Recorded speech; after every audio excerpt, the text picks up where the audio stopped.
Boss is back, కొత్తగా ఉంది physique. పూర్తి వివరాలకు చదవండి రేపటి సాక్షి హైదరాబాద్ ఎడిషన్. అమర్ గారు మీరు చెప్పండి, మహారాష్ట్రలో ఈరోజు కాంగ్రెస్ పార్టీ పూర్ పర్ఫార్మెన్స్ ఆ కూటమి ఓటమిలో కీలక భాగస్వామిగా ఒక రీజన్గా కనిపిస్తుందా మనకి? ఇంతకుముందు ఆఫ్లైన్ మనం డిస్కషన్ ఇదైనప్పుడు నగేష్ గారు చెప్తున్నారు కదా, రాహుల్ గాంధీ సీరియస్గా క్యాంపెయిన్ చేస్తుంటే మహారాష్ట్రలో డిఫరెంట్గా ఉండేది.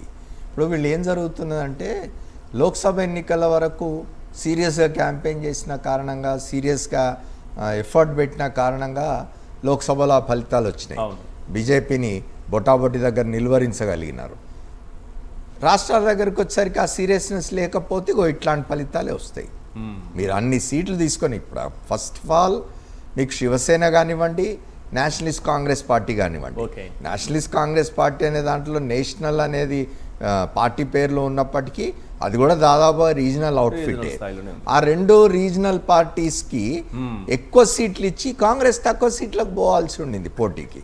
పోయి ఉంటే ఏమన్నా డిఫరెంట్గా ఉండేదేమో. అవి కూడా పెద్దగా పర్ఫామ్ చేయలేదు.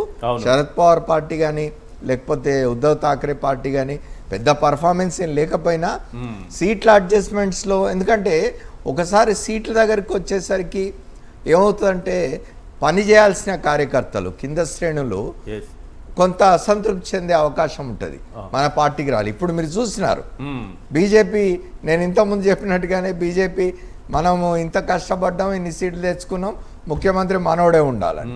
కాబట్టి ఎవరైనా కూడా ఏ పార్టీ అయినా తన పక్షమే ముఖ్యమంత్రిగా ఉండాలి, అధికారంలో అధిక భాగం తనకు రావాలి, సింహభాగం తనకు రావాలని కదా కోరుకుంటారు ఎవరైనా కూడా ఎన్నికల్లో గెలిచిన తర్వాత.